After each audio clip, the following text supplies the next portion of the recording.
My name is Logan from Team 11777C Monty, and this is going to be a robot explanation for Worlds. I figured I'd just do like a quick little showcase of what we brought.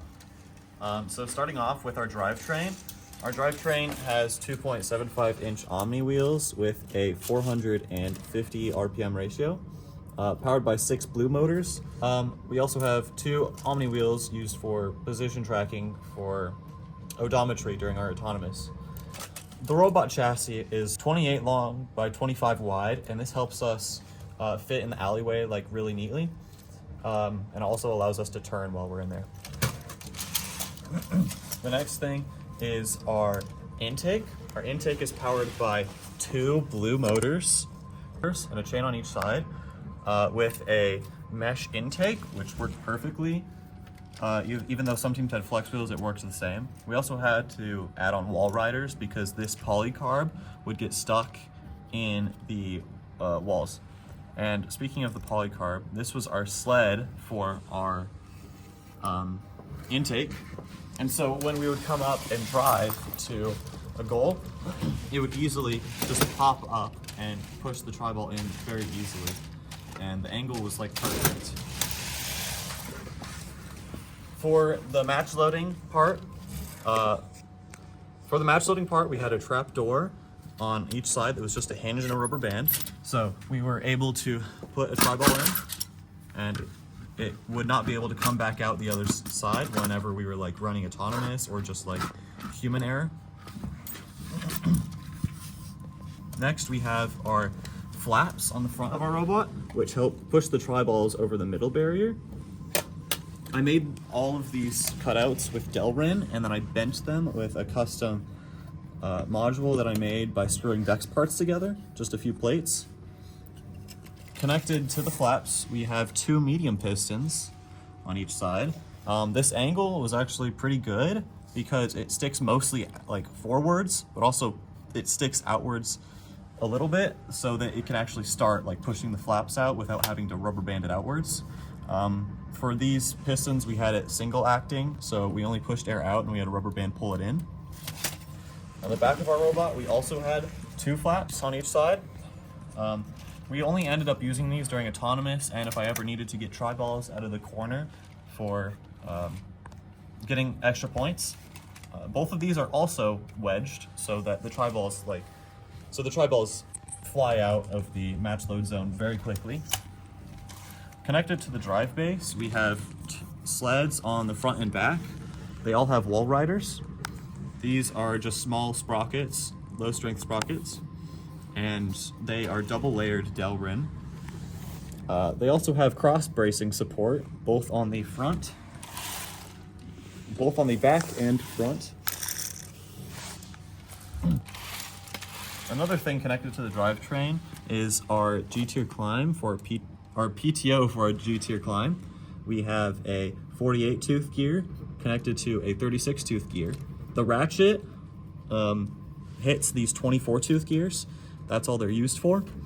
And whenever we drive forward, this PTO engages for our climbing period. So whenever we drive forward, it ratchets the winch, pulling our entire climb down. Now our climb, it is pretty high up, and it is high enough so that when we run into the pole, it bends upwards, but also it's not too high where it misses it completely. And we had struggles there, so we had to optimize it. We also have a piece of polycarb right here because we found that if we ever did overshoot it, it would go in between this metal and then we would get stuck like that. But the way we have it is that this is one big string looped in the C channel and then coming back down to the winch. And so whenever we needed to, we could PTO it to our drivetrain and it would get a G-tier climb. Now, what powers it is these 2 large pistons which push it out, and also we use them to pull it back in while our climb is... What's happening? We also use these pistons to push it back in when our climb is about here, because it helps the winch not push against the pistons itself. Another thing on our climb that we added actually at Worlds was the small single-acting pneumatic piston, which would stop this climb from flying out too early, and it also stopped it from going too low, which originally we had zip ties that on both sides that stopped this whole climb from falling into our drivetrain like this, which ended up tangling sometimes. And so we have this 2 L channels connected by a standoff, which completely stopped it from going up or down. For our climb, we also use these rubber bands attached to this 45-degree angle. The string that pulled on this piece of metal would force the rest of this metal up as we do it, and the rubber bands are here just so this string doesn't have to do as much. So in the center of our drivetrain, we have this spacing that is kind of clustered with everything, but we have 2 solenoids that activate our front flaps and back flaps, and then we have this tank that fits really nicely in the front, and our tri-balls, this is actually what our tri-balls rest on for just everything.